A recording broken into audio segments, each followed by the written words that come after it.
Well, we're in John's Gospel, and we're in chapter 8. Jesus continuing argument, discussion, conflict, discussion with some of the Jews, and we'll read 39 to 47 from the ESV. So let's read them as always. Let's read them. They answered him, "Abraham is our father." Jesus said to them, "If you were Abraham's children, you would be doing the works Abraham did. But now you seek to kill me, a man who has told you the truth that I heard from God. This is not what Abraham did. You are doing the works your father did." They said to him, "We were not born of sexual immorality. We have one Father, even God." Jesus said to them, "If God were your Father, you would love me, for I came from God and I am here. I came not of my own accord, but he who sent me. Why do you not understand what I say? It is because you cannot bear to hear my word.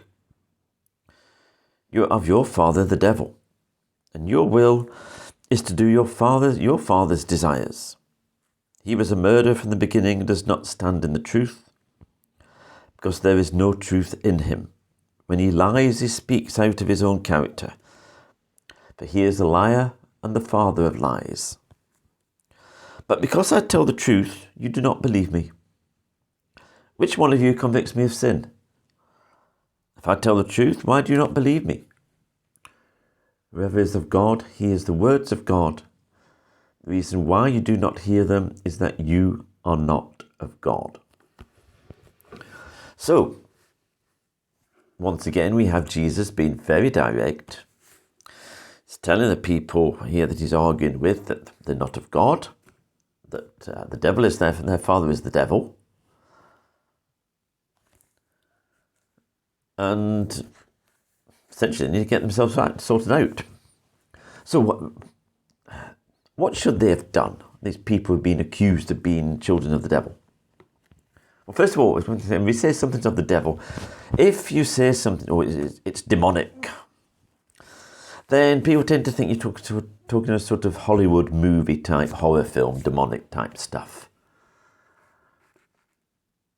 Most times the demonic stuff, there is stuff that's demonic, the devil has an enormous influence in the world. Most of the time it's very mundane. As it was with these people here. And if they had repented, they admitted the state they were in, and they had repented and turned to God for mercy, they would have received mercy. And there's a number of key points come out of here. First of all, Jesus in Matthew 7:20 says you can recognize them by their fruits. He's talking of false prophets, true prophets, and so on. You can tell who someone is by their fruit. So, here they're saying, God is our father, Abraham's our father. And they say, well, you don't do what God tells you to do. You're not doing what your father Abraham would have done. Remember, Abraham was a man of faith.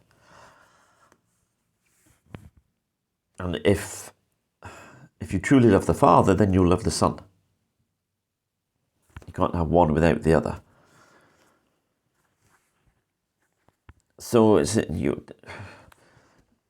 in perhaps more up-to-date context, just because someone makes a profession of being a Christian means nothing. Is there change in their life? Is there change in our lives? Do our actions match up with our profession to be a follower of Jesus Christ? If we don't believe his words, look here, he's talking about you believe in my words, they don't believe in his words. If we don't believe his words, then that's a sign or a pretty good indicator that we're not actually a follower of Jesus, and our actions in our lives matter. It doesn't mean we'll be perfect, we're all imperfect, we all sin, we all need to repent frequently. But if there's no change, we're not Christians. It's as simple as that. And then they wanted to kill him. You see, and then it says, you do not accept who I am. And you might at some point think Jesus' arguing is a bit circular. saying if you believe that if you accept that he comes from the Father, then you'll see that he is from the Father. Well, that's perfectly reasonable, actually. Logic or reason on its own cannot get us anywhere. We have to make some assumptions.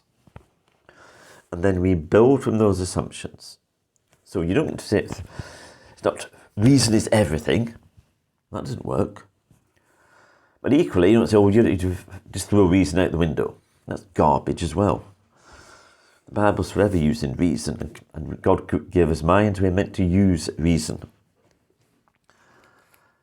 And even here with these people who are refusing to believe, he's saying, look, you're accusing what sin have I committed? Even on their own terms, they could look at Jesus and say, right, what sin has he committed? And they wouldn't find anything. And when we accept that Jesus is the Son of God, then we build on that. And if it produces things which don't make any sense, are totally illogical, then you might question them, well, are our assumptions correct? But if your assumptions are, you may have to make some assumptions to start with, and if they're correct, then the sort of logic that flows from that will be consistent and will make sense. So what else have we got in here? So we also have some teaching on the devil.